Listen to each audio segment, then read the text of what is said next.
الفرقان الحميد. أعوذ بالله من الشيطان الرجيم. بسم الله الرحمن الرحيم. يا أيها الذين آمنوا كتب عليكم الصيام كما كتب على الذين من قبلكم لعلكم تتقون. قال رسول الله صلى الله عليه وسلم: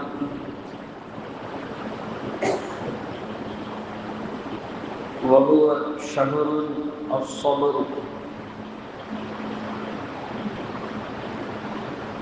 وهو شهر الصبر والصبر ثوابه الجنة أو كما قال عليه الصلاة والسلام.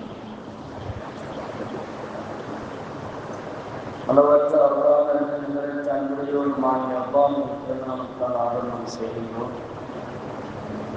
புகழ் அனைத்தும் அல்லாஹ்வுக்கே சொந்தமானது. சலாத்தும் சலாமும் நமது உயிரிடும் மேலான உயிருக்கு உயிரான கண்மணி முஹம்மது ஸல்லல்லாஹு அலைஹி வஸல்லம் அவர்கள் மீதும் இறை நெருக்கத்தை பெற்ற நல்லடியார்கள் அனைவரும் மீதும் உண்மையிலும் வன்மையிலும் என்றென்றும் உண்டாகட்டுமாக. ஆமீன். கண்ணியத்திற்குரியவர்களே, ஒரு தடவை எல்லா சவுண்டு போட்டு அல்ஹம்துலில்லாஹ் சொல்லுங்க. அல்ஹம்துலில்லாஹி ஷ்குரன் லில்லாஹி அப்படின்னு சொல்லுங்க. அல்ஹம்துலில்லாஹி ஷ்குரன் லில்லாஹி. ஏனென்றால் சென்ற வருடம் இருந்த எத்தனையோ நபர்கள் இந்த வருடம் நம்ம இடத்துல இல்லை. ரமலான் என்பது அது நமக்கு கிடைத்த மிகப்பெரிய பாக்கியம், மிகப்பெரிய பாக்கியம். அதற்கு நிகர் அதுதான். ஹதீஸ்கள்ல ஒவ்வொரு விஷயத்தையும் நம்ம பார்க்கும்போது அப்படியே உள்ளரிச்சு போகுது. இவ்வளவு பெரிய சிறப்பு மிக்க ஒரு மாதமா அப்படிங்கிறத ஸல்லல்லாஹு அலைஹி வஸல்லம் அவர்கள் அவ்வளவு ஒரு வலிமை மிக்க ஒரு நன்மைகளை அதிகமாக ஈட்டித்தரக்கூடிய அந்த 2 சுவிட்சை போடுங்களேன். மைக் சுவிட்ச் வெளியில பெண்கள்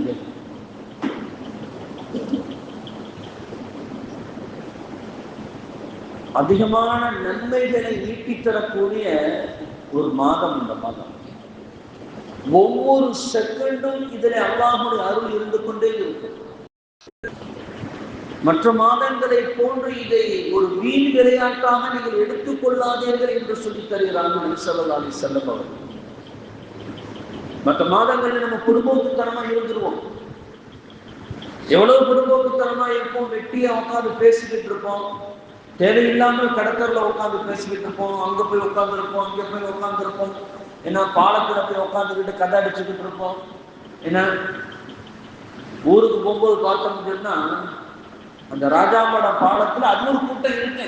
அது ஒரு சந்தோஷமா அந்த பைக்கை கொண்டு போய் போட்டுட்டு நீ ஃபேமிலியா போய் உட்காந்து கதை அடிக்கக்கூடிய ஆட்களும் நிறைய இருக்கிறாங்க நம்ம ஊர்ல. அதை செய்தாங்க. அதாவது அது நல்லதா கெட்டதா என்பது அது வேறு. ஆனா மற்ற மாதங்களில் அதெல்லாம் நம்ம செஞ்சிருப்போம். ஆனால் இந்த மாதத்தில் அதையெல்லாம் செய்யாதீர்கள் என்று சொல்லி தருகிறார்கள் பெருமானார் ஸல்லல்லாஹு அலைஹி வஸல்லம் அவர்கள். வீண் விளையாட்டாக இந்த மாதத்தை நீங்கள் எடுத்துக்கொள்ளாதீர்கள், பொடுபோக்குத்தனமாக நீங்கள் எடுத்துக்கொள்ளாதீர்கள் என்று சொல்றாங்க நபி ஸல்லல்லாஹு அலைஹி வஸல்லம் அவர்கள். வீண் விளையாட்டாக இதை பார்க்காதீர்கள் என்று சொல்றாங்க. ஏனென்றால் நபிகள் நாயகம் ஸல்லல்லாஹு அலைஹி வஸல்லம் கிட்ட 2 பேர் இஸ்லாத்துல வருவாங்க. அண்ணன் தம்பி 2 பேர் இஸ்லாத்துல வருவாங்க. இஸ்லாத்துல வந்து 2 பேருமே ஒரே மாதிரியான அமல்கள் செய்து கொண்டே இருந்தாங்க. கரெக்டா ஒரு வருஷம் கழிச்சு ஒரு போர் நடக்குது. அந்த போர்ல ஒருத்தர் இறந்து போயிடுறார். தம்பின்னு வச்சுக்கோமே, ஒரு சகோதரர் இறந்து போயிடுறார், ஷஹீதாக்கப்படுகிறார். அதுக்கப்புறம் ஒரு வருடம் கழித்து அந்த இன்னொரு சகோதரர் சாதாரணமாக இறந்து போறார். அது போர்லையோ அல்லது பெரும் நோய் நோய்கள் ஏற்பட்டோ எதுவுமே இல்லைன்னா சாதாரண ஓட்ட போறாரு. இது நடந்து முடிஞ்சிருச்சு. ஒரு சஹாபிஸ் கனவு காண்றாங்க. இந்த 2 பேரும் அல்லாஹ்வுடைய சன்னிதானத்தில் போய் நிற்கிறாங்க. 2 பேரும் அல்லாஹ்வுடைய கேள்வி கணக்கு முடிஞ்சு அல்லாஹ் தஆலா சொர்க்கத்துக்கு 2 பேரும் ஒண்ணு அனுப்பி இருக்கலாம். அதுதானே முறை. அப்படி இல்லை அப்படின்னா யாரு முதல்ல மௌத்தா போனாரோ அவரை நம்ம சொர்க்கத்துக்கு அனுப்பணும். ஆனால் அங்க நடந்தது வேறு விதம். அங்கு முதல்ல சொர்க்கத்துக்கு போனது யார் என்று சொன்னால், இரண்டாவதாக சாதாரண மௌத்தா போனார் அல்லவா, அவரை கூப்பிட்டு அல்லாஹ் சொன்னான், நீ முதல்ல சொர்க்கத்துக்கு போகவில்லை. எவ்வளவு பெரிய விஷயம் பாருங்க. முதலிலே இறந்து போனவர் ஷஹீதாக்கப்பட்டவர், அல்லாஹ்வுடைய மார்க்கத்திற்காக தன்னுடைய உயிரை தியாகம் செய்தவர். அல்லாஹ்வுடைய மார்க்கத்திற்காக தன் உயிரை தியாகம் செய்தவருடைய கூலி அது அல்லாஹ்வுக்கு மட்டும்தான் தெரியுது, யாருக்கும் கிடையாது, யாருக்கும் தெரியாது. அது அவ்வளவு பெரிய சிறப்பு இருக்கிறது. நபிகள் நாயகம் ஸல்லல்லாஹு அலைஹி வஸல்லம் ரொம்ப சிறப்பாக சொல்லியிருக்கிறார். ஆனால் இங்கே நடந்தது என்ன? முதலிலே வஃபாத்தானவர், இரண்டாவதாக ஷஹீதாக்கப்பட்டவர், அவர் இரண்டாவதாக சொர்க்கத்திற்கு போகிறார். முதலிலே சாதாரணமாக இரண்டாவதாக மௌத்தா போனவர் முதலிலே சொர்க்கத்துக்கு போகிறார். இந்த சஹாபிக்கு கனவு முடிஞ்சு போச்சு. காலையில எந்திரிச்சு ஒரு பெரிய குழப்பம், இது எப்படி சாத்தியம்? ஏன்னா சஹாபாக்கள் எல்லாம் மார்க்கத்திற்காக உயிரை தியாகம் செய்வதற்கு ஆர்வம் கொண்டிருந்தார். மற்ற எல்லா அமலை விட மார்க்கத்திற்கு உயிரை தியாகம் செய்வதற்கு எல்லா சஹாபாக்களும் ஆர்வம் கொண்டவர்கள். காலித் இப்னு வலீத் ரலியல்லாஹு தஆலா அன்ஹு அவர்கள் எடுத்து தலைமையில் போன எந்த போரும் தோல்வியை கண்டதல்ல. அவ்வளவு பெரிய சைஃபுல்லா என்று அல்லாஹ்விடத்தில் அல்லாஹ்வால் பெயர் சூட்டப்பட்டவர்கள், அல்லாஹ்வுடைய வாள் என்று சொல்லப்பட்டவர்கள் காலித் இப்னு வலீத் ரலியல்லாஹு தஆலா. அவங்க சாதாரணமா மௌத்தா போறாங்க. அவங்க சொல்றாங்க, என்னுடைய மரணம் சாதாரணமாக மரணம் போவதை நான் ரொம்ப வெட்கப்படுகிறேன். இவ்வளவு பெரிய ஒரு வீரன், இவ்வளவு பெரிய ஒரு போர் வீரன், எனக்கு அந்தஸ்து என்ன தெரியுமா? நான் ஒரு போரிலே ஷஹீதாக்கப்பட வேண்டும் என்று ஆசைப்பட்டேன். ஆனால் என்னுடைய உயிர் சாதாரணமாக பிரிந்து போகிறது என்று நான் வெட்கப்படுகிறேன் என்று சொன்னாங்களாம். சஹாபாக்களுடைய நிலம் அப்படித்தான் இருந்துச்சு. அப்ப இந்த சஹாபி கனவு காண்பிட்டு இப்படி யோசிக்கிறாங்க, நம்மளெல்லாம் உயிரை தியாகம் செய்ய வேண்டும் என்று ஆசைப்படுகிறோம். ஆனால் அங்கே நடந்தது, உயிரை தியாகம் செய்த மனிதர் இரண்டாவதாக சொர்க்கத்திற்கு போகிறார். சாதாரணமாக இறந்து போனவர் முதலிலே சொர்க்கத்திற்கு போகிறார். என்னவென்று தெரியவில்லையே. சஹாபி வந்தாங்க, யாரும் சொல்லுவாங்க, இப்படி ஒரு கனவு கண்டேன், என்ன விளக்கம் என்று கேட்கும்போது நபி ஸல்லல்லாஹு அலைஹி வஸல்லம் சொன்னாங்க, இதுல என்னப்பா ஒரு சந்தேகம்? சாதாரண இதுல என்னப்பா ஒரு சந்தேகம்? யாரும் சொல்லலாம், உயிரை தியாகம் செய்வது பெரிய விஷயம் அல்லவா? சொன்னால் நபி ஸல்லல்லாஹு அலைஹி வஸல்லம் பெரிய விஷயம் தான். ஆனால் ஒரு வருட காலம் அந்த மனிதர் உயிரோடு வாழ்ந்திருக்கிறார்கள். எத்தனை சரளான கொள்கைகளை தொழுதிருப்பார், எத்தனை நஃபிலான வணக்கங்களை பண்ணியிருப்பார், அதையும் தாண்டி ரமலானை அடைந்திருப்பார் அல்லவா? நபி ஸல்லல்லாஹு அலைஹி வஸல்லம் சொல்லுவார், ரமலானை அவரை அடைய வைத்தான் அல்லவா? ரமலானிலே லைலத்துல் கத்ரை அவர் அடைந்திருப்பார் அல்லவா? ரமலானிலே 30 நோன்புகளை அவர் நோற்றிருப்பார் அல்லவா? ஆனால் முன்னால் இறந்து போனவர்களுக்கு இந்த பாக்கியம் கிடைக்காமல் போயிருச்சு அப்படின்னு நபி ஸல்லல்லாஹு அலைஹி வஸல்லம் அவர்கள் விளக்கம் சொன்னார்கள் என்று ஹதீஸில் நம்ம பார்க்கிறோம். ஆனா எத்தனையோ பேர் இந்த கடவுளுக்கு போயிட்டாங்க. நமக்கு அல்லாஹ் தஆலா போன வருடம் ரமலானை சந்தித்த இதே நபர்கள் திரும்பவும் நமக்கு அந்த ரமலானை அல்லாஹ் தஆலா தந்திருக்கிறான்னா எவ்வளவு பெரிய பாக்கியம் அது. இந்த நேரத்தை நாம் வீணாக கழிக்கலாமா? வேஸ்டாக கழிக்கலாமா?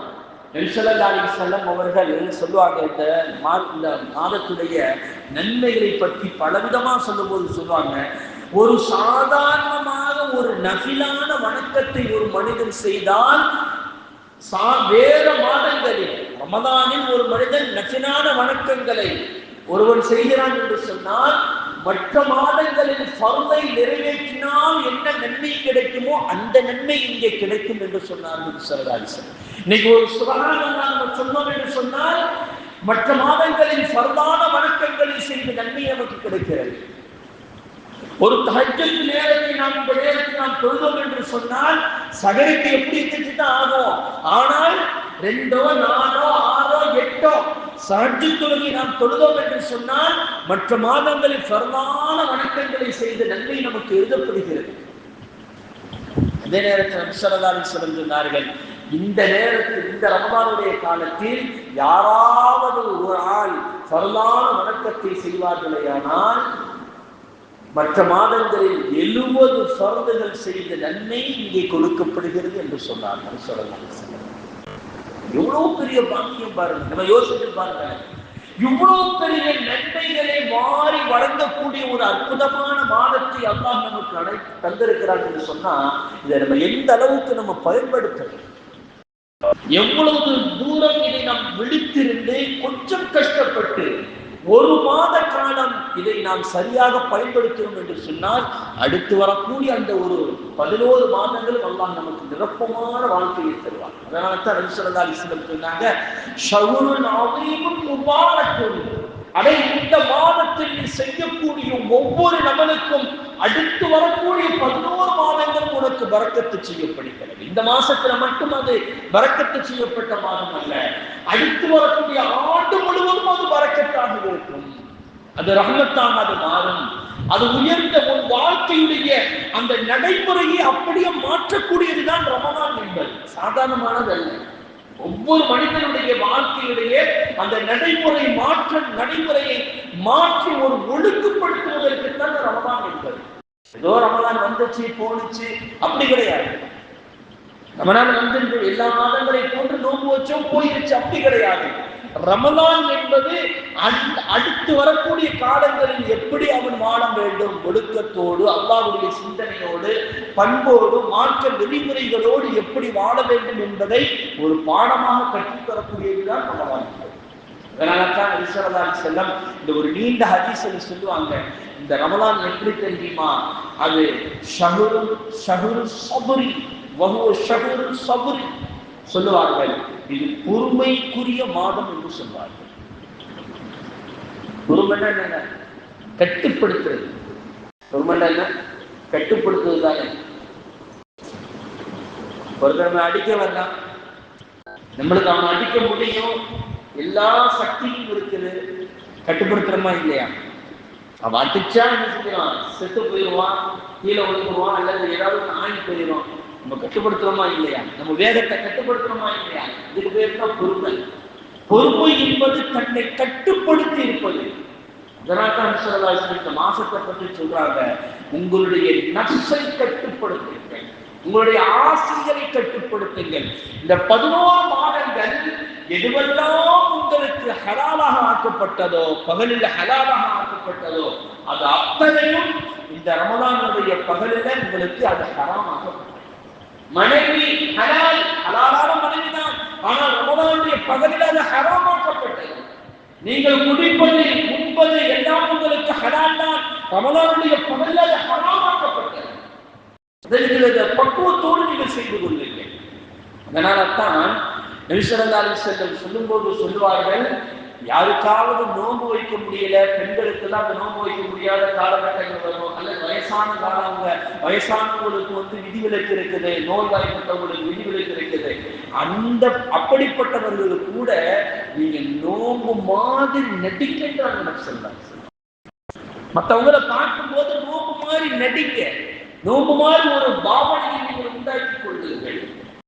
நோயாளிகளும் அல்லாஹ் தஆலா சொல்கிறார், நோயாளிகளும் பிரயாணத்தில் போகக்கூடியவர்கள் நோன்பு விடுவதற்கு அனுமதி, அப்படியும் நீ பயணம் செய்தாலும் எனக்கு ஒன்றும் ஆகாது என்று நோன்பு வைக்க முடியும் என்று இருந்தால் நோன்பு வைப்பதுதான் சிறந்தது என்று அல்லாஹ் தஆலா சொல்றார். நோன்பு விடுவது சிறப்பல்ல, நோன்பு வைப்பதுதான் சிறப்பு. நோயாளியாளர்களே, காய்ச்சத்தான் வைக்க வழிதான், என்ன வைக்க வழிதான் இல்லைன்னு சொல்லல, நான் பெருமைக்கு சொல்லல. 2 வருஷத்துக்கு முன்னால இந்த நோம்பு போனோம், நோம்பு கரெக்டா 26 முடிஞ்சிருச்சு, நைட்டு 27 பெருவது சுபகுல திடீரென்று வைத்தோல் இருந்துச்சு. வைத்தால் அவனா ஓடிட்டே 10 தடவை 13 தடவை டாக்டர் போய் காட்டினா நீங்க எப்படி நோம்ப விட முடியாது, விட மாட்டேன். எப்படி உங்களால 10 தடவை உங்களுக்கு போயிருச்சுங்க. லுகரும் தொழுகல, அசரும் தொழுகிறாங்க. படுத்துங்க. அல்லாஹ் தஆலா நிறைவேற்றி தந்தான் அல்லவா, அதுதான் பெரிய விஷயம். அதை விட 27 முழுவதும் தொலை வைக்கக்கூடிய பாக்கியத்தை தந்தான். அந்த இரவு முழுவதும் தியாகம் செய்யும் காரணம், அந்த நமக்கு நம்பிக்கை வந்துவிட்டால் நிச்சயம் அல்லாஹ் தஆலா அதை நிறைவேற்றி தருவான். நம்மளால முடியாது என்பது கிடையாது. அல்லாஹ் அந்த ஆற்றலை தருவான் என்று நினைப்போடு நாம் இருந்தோம் என்றுதான் நிச்சயம் முடியும். அல்லாஹ் அந்த ஆற்றலை தருகிறான். அதனால் தான் அல்லாஹ் சொல்றான், நீங்கள் நோன்பு வைக்க முடியும் என்று இருந்தால் நோன்பு வைத்தீங்க என்று அல்லாஹ் சொல்றான், சிறந்தது என்று சொல்கிறார். அப்ப இந்த மாதத்தில் நாம் பொறுமையாக இருக்க வேண்டும், பொறுமை கட்டுப்பட்டு இருக்கணும். நோம்பு துறக்கிற நேரத்தில் நிறைய சண்டை வரும், நோம்பு துறக்கிற நேரத்தில் நிறைய சண்டை வரும், சகோடைய நேரத்தில் சண்டை வரும், பள்ளிவாசல. அதனால்தான் நோம்புடைய காலத்தில் என்ன சொன்னாங்க, தான் செய்யக்கூடிய அமலை வெளிப்படுத்தி காட்டக்கூடாது. ஆனால் நோம்பு வைத்து இருந்தா நோம்புடைய காலத்தில் ஆனா சண்டைக்கு வந்தானா, ஆனா சுவாமி நான் நோம்பாடிப்பான் அப்படின்னு சொல்லுவேன். ஏன் பொறுமையாக இருக்க வேண்டும். ஸல்லல்லாஹு அலைஹி வஸல்லம் சொன்னாங்க, பொறுமைக்கு கூலி என்ன தெரியுமா, சொர்க்கம் என்று சொன்னாங்க. பொறுமைக்கு கூலி சொர்க்கம் என்று சொல்லி தந்தார் ஸல்லல்லாஹு அலைஹி வஸல்லம். அல்லாஹ் தஆலா சொல்லுவான், இன்னமா யுவஃபஸ் ஸாபிரூன அஜ்ரஹும் பிகைரி ஹிசாப். அந்த பொறுமையாளர்கள் இருக்கிறார்கள், அவர்களுக்கு கணக்கின்றி நான் கூலி கொடுப்பேன் என்று அல்லாஹ் சொல்றான். கணக்கின்றி கூலி கொடுப்பேன் என்று அல்லாஹ் தஆலா சொல்லியிருக்கிறார். பொறுமைக்கு நிறைய நன்மைகள் இருக்கிறது. அப்ப இந்த மாசத்துல பொறுமையை நாம் ரொம்ப கையாளணும். நபி ஸல்லல்லாஹு அலைஹி வஸல்லம் அவர்கள் அந்த வஹியை வாங்கிட்டு வந்து மக்கள்கிட்ட எடுத்து சொல்றாங்க. எல்லாரும் கேட்டுட்டு போயிட்டாங்க, இதுதான் கூட்டியா பாப்போம்னு போயிட்டாங்க. ஆனா அபூ லஹப் மட்டும் என்ன செஞ்சாரு, மண்ணை எடுத்துக்கிட்டு தப்பன் லக்கயா முஹம்மத் அப்படின்றார், நீ நாசமா போ. நவுதுபில்லாஹ். யாரு தம்பி மகனை பார்த்து சொல்றாரு, வேற யாரு சொல்லியிருந்தாலும் ஒரு இதா போயிருந்தான். ஆனா நபி ஸல்லல்லாஹு அலைஹி வஸல்லம் பொறுமையா இருந்தாங்க. பொறுமையா இருந்தனால அல்லாஹ் தான் என்ன செஞ்சான், அவனை ஏசி பேசி ஆயத்தை இறக்கிட்டான். தப்பத் யதா அபீ லஹப் வ தப் மா அக்ன அன்ஹு மாலுஹு வ மா கஸப என்று சொல்லி. ஏன் பொறுமைக்கு ஒரு கூலி இருக்கிறது. ஆனால் அபூ லஹப் யார் என்று இப்பொழுது தெரியாது, முஹம்மது ஸல்லல்லாஹு அலைஹி வஸல்லம் தெரியாதவர் யாரால் உலகத்தில் இருக்க முடியுமா? உலகம் கூட முடுக்கெல்லாம் இன்றைக்கு முஹம்மத் என்று சொல்லப்படுகிறது, ஆயுள் சொல்லப்படுகிறது. 2008 நினைக்கிறேன், 2008க்கு பிறகு உலகத்திலே அதிகமான ஒரு பெயரை சொல்லப்படுகிறது என்று சொன்னால், ஒரு மனிதனுக்கு வைக்கப்படுகிறது என்று சொன்னால் அது முஹம்மத் என்ற பெயர் என்று சொல்லப்படுகிறது. ஆய்வுகள் சொல்லி தெரிகிறது. உலகத்தில் எல்லாருக்கும் தெரியும் முஹம்மது ஸல்லல்லாஹு அலைஹி வஸல்லம். ஏன் அன்று இருந்த அந்த பொறுமையுடைய கூலியை இன்றைக்கு நபிகள் நாயகம் ஸல்லல்லாஹு அலைஹி வஸல்லம் அவர்கள் பார்த்து கொண்டிருக்கிறார். ஆகவே இந்த ரமலானுடைய மாதத்தில் ரொம்ப பொறுமையாக நம்ம இருக்கிறோம், நம்மளை கட்டுப்படுத்தி வச்சிருக்கு. சரி, ரமலானுடைய நோக்கம் என்னங்க? ரமலானுடைய நோக்கம், ரமலான்ல பாதுகாக்க வேண்டியது 3 விஷயத்தை நம்ம ரொம்ப பாதுகாக்கணும். ஒண்ணு நாவு, 2வது கல்பு, 3வது கண்ணு. இந்த 3 நேரம் தான் பாவங்கள் அதிகமாகும். கல்பை நம்ம பாதுகாக்கணும், கல்புல எந்த சிந்தனையும் இல்லாமல் இருக்கணும். நபி ஸல்லல்லாஹு அலைஹி வஸல்லம் அவர்கள் சொல்லுவாங்க, ரப்பி ஸாயிம். சில பேர் நோன்பு வைக்கணும், அல்லாஹ்வுக்காண்டி நோன்பு வைக்கணும்னு சொல்றான். லைஸ லஹு மின் ஸியாமிஹி இல்லா ஜூ. அவனுக்கு பசித்திருந்ததை தவிர வேறு எதுவுமே இல்லை அப்படின்னு நபி ஸல்லல்லாஹு அலைஹி வஸல்லம் சொல்றாங்க. சில பேர்கள் ரப்புல் காயிம் அங்கதான் அல்லாஹ்வுக்காகவே தொழுகிறேன்னு சொல்றான். ஆனா லைஸ லஹு மின் கியாமிஹி இல்லா ஸஹர். அவன் விழித்திருந்ததை தவிர வேறு எதுவும் இல்லை, இரவுல விழித்திருந்ததை தவிர அவனுக்கு வேற எதுவும் இல்லை அப்படின்னு சொல்றாங்க. ஏன்னா உள்ளத்திலே வரக்கூடிய அந்த ஊசலாட்டங்கள், பெருமைகள், அந்த சிந்தனைகள் இருக்கிறது அல்லவா, இது நம்முடைய நன்மைகளை அது போக்கிவிடும் என்று சொன்னார்கள் நபி ஸல்லல்லாஹு அலைஹி வஸல்லம். அந்த நன்மையை போக்கிறது. அப்ப நம்ம உள்ளத்தை பாதுகாக்கணும். இந்த ரமலானுடைய காலத்துல உள்ளத்துல யாரை பற்றி உண்டான தீய சிந்தனைகள் அல்லது வேறு நம்மளை தான் நல்லா செய்யணும். அதாவது இந்த தொழுக வர்றாங்கல்ல பெண்கள் பகுதியில பார்த்தீங்கன்னா ரொம்ப இது நடக்கும்.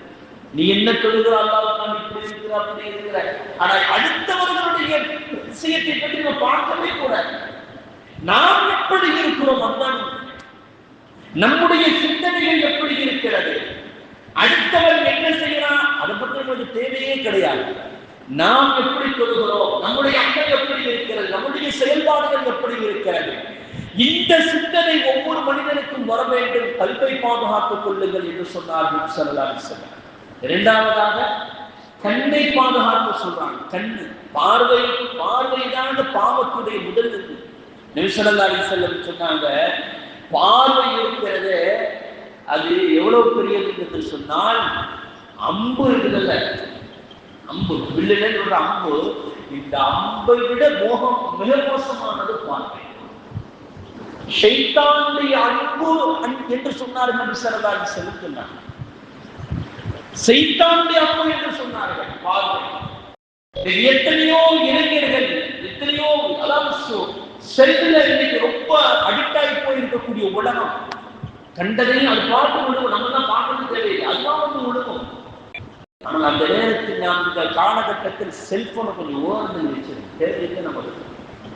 மற்ற மாதங்கள்ல பாடுபாடு பார்ப்போம். இந்த மாசத்துல அதை கொஞ்சம் ஓரம் தள்ளிவிட்டு அல்லாஹ்வுக்காக வேண்டி நாம் சில அந்த நேரத்தில் ஒரு சுப்ஹானல்லாஹ் சொல்லலாம், அல்ஹம்துலில்லாஹ் சொல்லலாம். எவ்வளவு வார்த்தைகள் இருக்கிறது. அப்போ பார்வைகளை நீங்கள் பாதுகாத்துக் கொள்ளுங்கள். மூன்றாவதாக சொன்னார், நம்முடைய நாவுகளை பாதுகாத்துக் கொள்ளுங்கள். நாவு இருக்குது. நபி ஸல்லல்லாஹு அலைஹி வஸல்லம் சொல்லுவாங்க, ஒரு மனிதன் அமல் செஞ்சுக்கிட்டே இருப்பான். எந்த அளவுக்கு அமல் செய்வான்னா, அவனுக்கும் சொர்க்கத்திற்கும் ஒரு முடம் தான் இருக்கும். ஒரு முடம் தான் இருக்கும். நபி ஸல்லல்லாஹு அலைஹி வஸல்லம் அவன் யாரையாவது பற்றி ஏதாவது ஒரு வார்த்தை பேசியிருப்பான், அல்லாஹ் தஆலா எப்படி ஆக்கிடுவான் தெரியுமா? அவனுக்கும் சொர்க்கத்திற்கும் இந்த வானத்திற்கும் பூமிக்கு எவ்வளவு தூரம் இருக்கிறதோ அவ்வளவு தூரத்தை ஆக்கி விடுவான் என்று சொன்னார். அன்னை ஆயிஷா ரலியல்லாஹு தஆலா அன்ஹா அவங்க வீட்டில் நபி ஸல்லல்லாஹு அலைஹி வஸல்லம் உட்கார்ந்து இருந்தாங்க. சஃபியா ரலியல்லாஹு தஆலா நபி ஸல்லல்லாஹு அலைஹி வஸல்லம் மனைவி, அவங்க ஒரு மனைவி. அவங்க வந்து குட்டையா இருப்பாங்க. அவங்க வந்து யூத குடும்பத்தை சார்ந்த ஒரு பெண்மணி. ஒரு போர்ல, ஹைபர் போர் தான் நினைக்கிறேன், அந்த ஹைபர் போர்ல அந்த அந்த கோட்டையுடைய அரசருடைய மகள் சஃபியா ரலியல்லாஹு தஆலா. இந்த சஃபியா ரலியல்லாஹு தஆலா வீட்டில் ஒரு நல்ல ஒரு பொருள் தயார் பண்ணியிருக்காங்க. உணவு தயார் பண்ணவொன்னா கணவருக்காடி கொண்டு வர்றாங்க. ஏன்னா எல்லாரும் இயல்பு தானே, நல்ல ஒரு இதை விட்டு கணவனுக்கு கொடுப்போம் அப்படின்னு சொல்லிட்டு அது மாதிரி கொண்டு வர போகும்போது ஆயிஷா நபி சொன்னாங்க, இந்த வரா பார்த்தா குட்டச்சி வரும், கசீரத்து குட்டச்சி அப்படின்ட்டாங்க சொல்றாரு ஆயிஷா. இப்போ சொன்னாங்க நபி ஸல்லல்லாஹு அலைஹி வஸல்லம், ஆயிஷா நீ என்ன வார்த்தை சொன்னாய் ஆயிஷா? உன் வார்த்தைக்கு நீ துப்பு, அதாவது அல்லாஹ்விடத்தில் தௌபா செய். உன் வார்த்தையை கடலில் கலந்தால் கடல் சாக்கடையாக போய்விடும். உலகத்தில் உள்ள எல்லா சாக்கடையும் கடல் தாங்க சுத்தம் பண்ணுது. மனிதனுடைய ஒரு தீய வார்த்தை, அடுத்த மனிதர்களை பற்றி உண்டான ஒரு மோசமான ஒரு வார்த்தை கடலையும் சாக்கடையாக ஆக்கக்கூடிய அளவிற்கு அந்த வார்த்தை மிக மோசமானது என்று சொன்னால், குட்டச்சிங்கிறது ஒரு பெரிய ஒரு தப்பான வார்த்தை ஒன்று இல்லை. அவங்கள்ட்ட இருக்கிறத அவங்க சொன்னாங்க, அது குறையா சொன்னாங்க, அவ்வளவுதான்.